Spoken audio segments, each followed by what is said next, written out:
નમસ્કાર,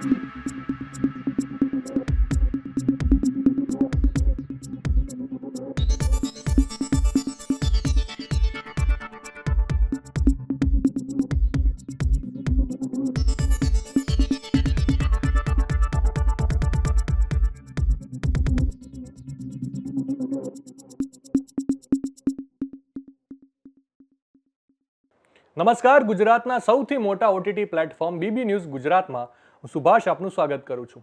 સુરતના સચિનપાલી ગામમાં રહેતા શ્રમિક પરિવારની 3 બાળકીએ શુક્રવારે આઈસ્ક્રીમ ખાઈને તાપણું કર્યા બાદ તબિયત લથડતા મોત નિપજ્યા હોવાનું સામે આવ્યું છે.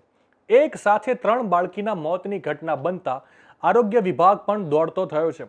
ત્રણેય બાળકીના મોત આઈસ્ક્રીમ ખાધા બાદ થયા છે કે પછી તાપણા સમયે કોઈ ઝેરી ધુમાડાને કારણે થયા છે એની તપાસ હાથ ધરવામાં આવી છે. ત્રણેય બાળકીના મોતનું ચોક્કસ કારણ પીએમ રિપોર્ટ સામે આવ્યા પછી થઈ શકે છે. આ દુર્ઘટના સમયે શીલા નામની એક બાળકી પણ હાજર હતી, જેનો ચમત્કારિક બચાવ થયો છે. તેને કહ્યું હતું કે હું, મારી બહેનો અને અન્ય 2 છોકરીઓ તાપણું કરી રહી હતી. જે 2 છોકરીઓ આવી હતી તે આઈસ્ક્રીમ ખાતા ખાતા આવી હતી. અમને ઠંડી લાગી રહી હોવાથી તાપણું કરી રહ્યા હતા ત્યારે અચાનક ચક્કર આવવા લાગ્યા અને બાદમાં ઉલટીઓ થવા લાગતા અમે દોડીને ઘરે ચાલ્યા ગયા હતા. પરિવારજનોના કહેવા પ્રમાણે ઘરની નજીકમાં આવેલી દુકાન પરથી 5 જેટલી બાળકીઓએ આઈસ્ક્રીમ ખાધો હતો.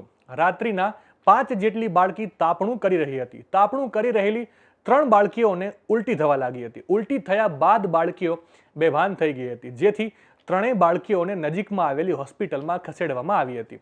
2 બાળકીઓના ખાનગી હોસ્પિટલમાં અને 1 બાળકીનું સુરત સિવિલ હોસ્પિટલમાં મોત નીપજ્યું હતું. મોતનું સાચું કારણ જાણવા સુરત સિવિલ હોસ્પિટલમાં પોસ્ટમોર્ટમ કરાઈ રહ્યું છે. પરિવારજનોએ જણાવ્યું હતું કે પહેલા તો નજીકમાં જ આવેલા ખાનગી હોસ્પિટલમાં 3 બાળકીઓની સારવાર કરવામાં આવી રહી હતી. ત્યારબાદ તબિયત વધુ લથડતા દુર્ગા કુમારીને નવસારી સિવિલ હોસ્પિટલ લઈ જવામાં આવ્યા હતા. ત્યાં રાત્રિના સમયે બાળકને અન્ય હોસ્પિટલ લઈ જવા માટે દબાણ કરવામાં આવ્યું હતું. આ સાથે સારવાર પણ બંધ કરી દીધી હતી. રાત્રિનો સમય હોવાથી પરિવારજનો દ્વારા આજીજી કરવામાં આવી હતી. જોકે હોસ્પિટલના ડોક્ટરો ન સમજતા સવારે 4 થી 5 વાગ્યાના સમયે સુરત સિવિલ હોસ્પિટલ પહોંચ્યા હતા. 2 બાળકીઓના વહેલી સવારે મોત નિપજ્યા હતા, જ્યારે દુર્ગા કુમારીને સુરત સિવિલ હોસ્પિટલમાં પણ દાખલ કરવા માટે આનાકાની કરવામાં આવી રહી હતી. ત્યારબાદ ઉચ્ચ અધિકારીઓના સૂચના બાદ બાળકીને દાખલ કરી દેવામાં આવી હતી. ઓક્સિજન સહિતની આ બાળકીને સારવાર આપવામાં આવી રહી હતી, પણ તેમની તબિયતમાં કોઈ સુધારો થઈ રહ્યો નહોતો. દરમિયાન વહેલી સવારે બાળકીઓના મોત નિપજ્યા હતા. ત્રણેય બાળકીઓના મોતના પગલે પરિવારજનોમાં રોષ અને શોકનો માહોલ છવાઈ ગયો છે. નવા સમાચાર, નવી અપડેટ સાથે ફરી મળીશું. ત્યાં સુધી મને રજા આપશો. નમસ્કાર.